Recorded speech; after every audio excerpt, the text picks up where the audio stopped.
Hello mga kasari, ayan, kamusta kayo? Ngayon ay August 29, ayan, may pasok na po, ayan. Pasok na mga kasari. Ayan, 7 PM na mga kasari. Ayan, sinundo na yung anak ko kasi pang ano siya, panghapon. Ang pasok niya is 12:45 hanggang 7 PM.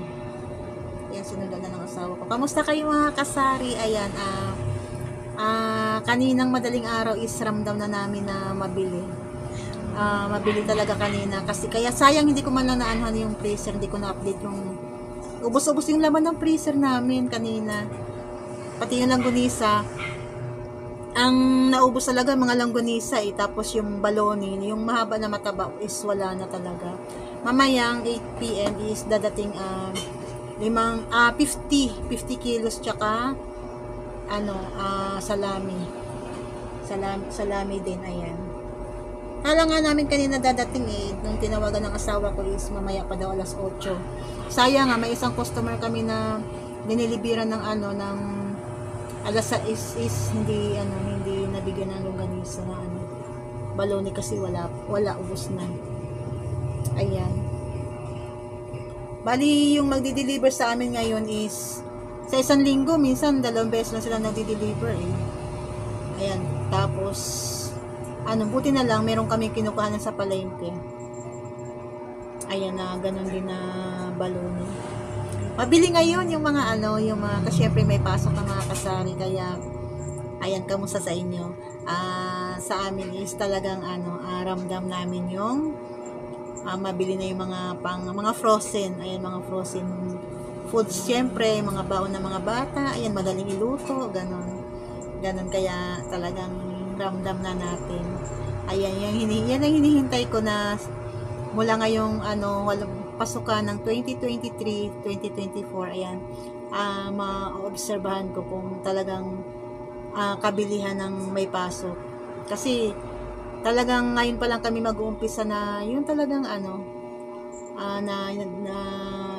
talagang nagtitinda kami ng ng frozen, ayan. Kaya umpisa ngayong pasukan, obserbahan ko din talaga. Ayan.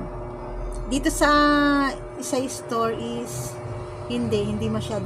Ngayon na ngayon na mabibilang na yung bumibili wala tayong benta, wala tayong masyadong walang benta ewan ko kung saan yung mga tao parang nagtitipid sila di kaya ewan, wala masyadong bumibili ngayon sa ating tindahan.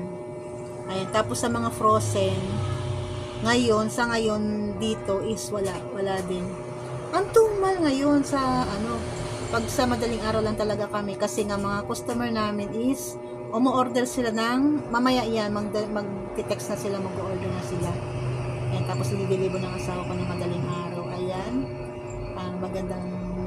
magandang umpisa. Ayan, magandang umpisa ng pasok ng mga bata ngayon.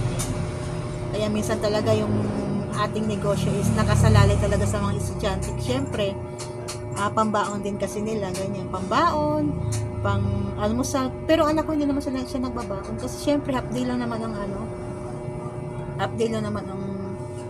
pasok is bago umalis dito ikakain na talaga. Ayan, di ba? Kamusta kayo mga kasari? Ayan, nakakatuwa naman yung umpisa ng pasok ngayon ng mga bata. Ayan, di ba?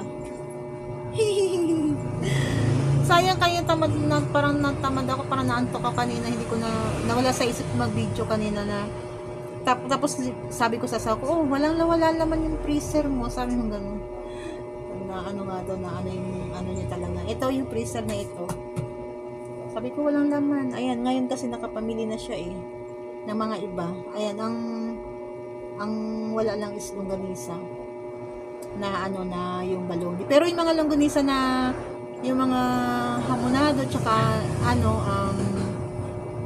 garlic, meron na kasi kaninang madaling araw niya din binili yun. May deliver din ng madaling araw.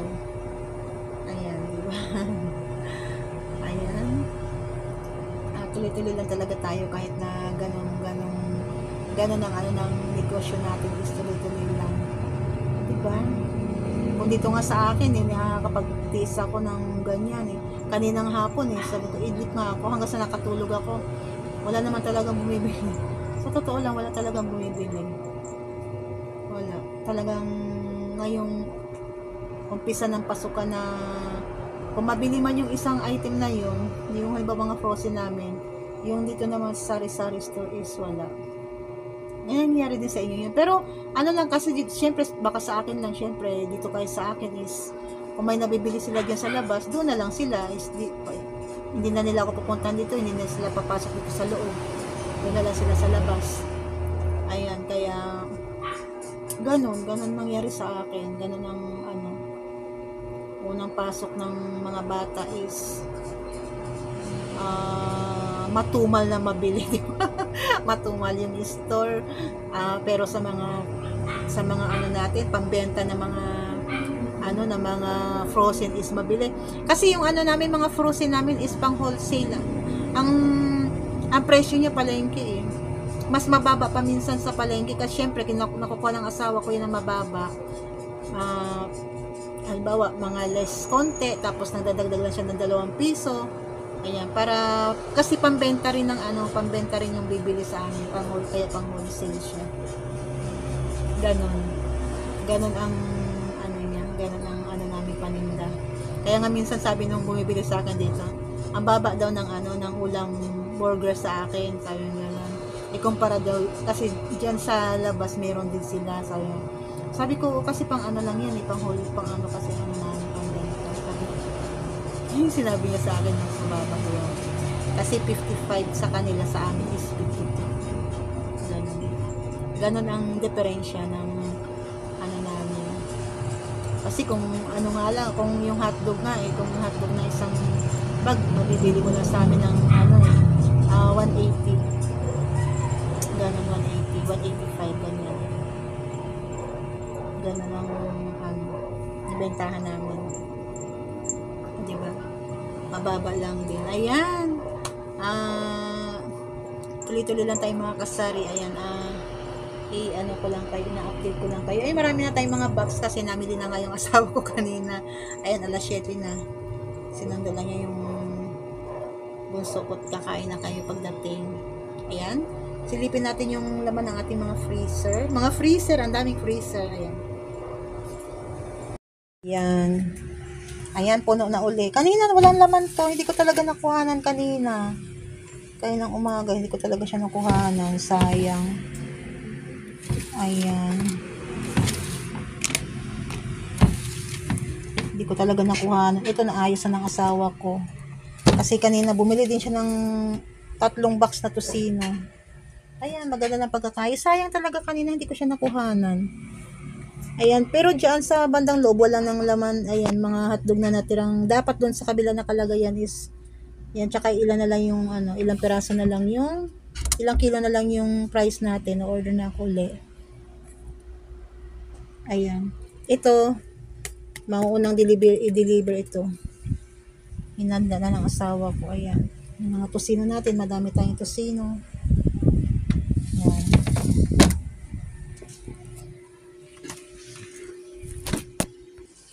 Ayan, madami na tayong mga box. Ayan, mga box kasi. Ayan, kanina. Ang pagbili niya is box na namili na kanina ng mga ilang produkto. Ayan, yung yelo natin. Kagabi ko to ginawa.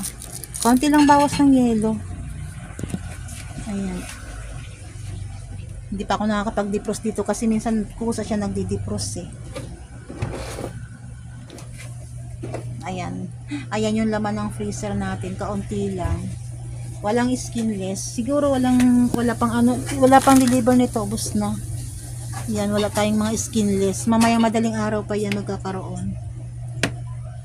Ayan, siomay. Ayan.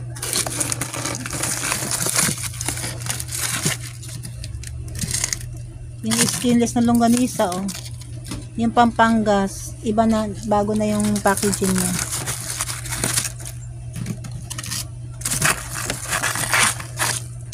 Siomay.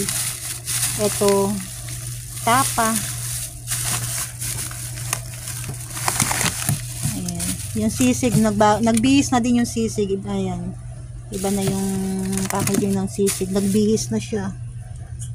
Ayan, yung mga squid ball tsaka kikiam.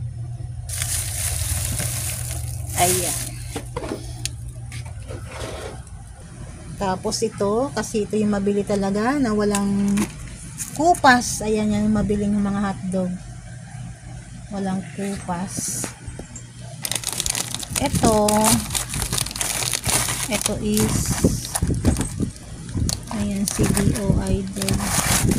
Cheese dog pala yan. Ito mga holiday, putlong. Ayan. Ayan, naka number 5 pa din yan.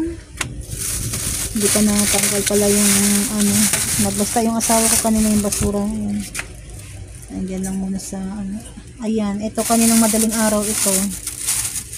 Dumating, ayan, wala pang bawas. Mamaya pa ito mababawasan. Garlic saka hamonado. Ayan, wala pa siyang bawas. Ayan, tsaka ito. Ano ba ito? Ayan, hamonado din. Ay, garlic yata yun. Ayan lang yung update ko sa inyo mga kasari. Ayan mga kasari, ayan. Mag-11 na. Ayan, 10:42 PM. Ayan, magsarado na tayo. Wala na tayong hihintayin. Ayan, wala na pala akong itlog. Bukas ng umaga is bibili na ako ng itlog. Ayan, hinintay ko lang dumating yung langganisa. Dumating na ng magti-10. 10 na dumating. Ayan. Kaya magsarado na tayo mga kasari. Wala na tayong hihintayin. Pahinga na tayo. Ayan.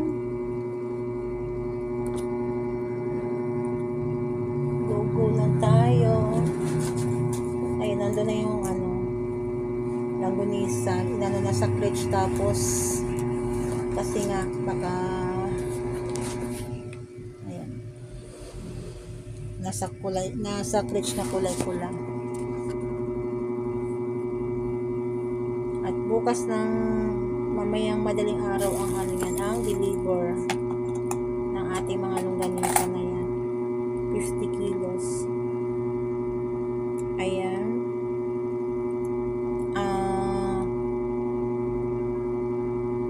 Kamusta kayo mga kasari? Anong oras tayo magsasarado?